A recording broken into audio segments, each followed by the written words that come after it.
Jeg blev øyelig fascinerad av sånne mynter av kjøttet som ble selt online på Facebook.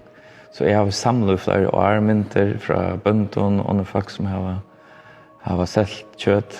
Så jeg har alltid øyelig jeg har helt øyelig flott liter og det lukter ofte blåmån og tog helt det var avhøyverst å spyrre andre spurningen hva det vi eter, hva gjør det og hvor regner vi å separere kjøttet fra jorden.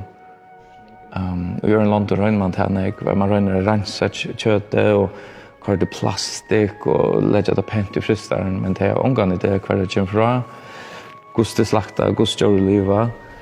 Og jeg spør samståndes at det en innevåd som så hva skal man si, grotesk på en måte, men samståndes det veldig vakkert, og så eter vi det.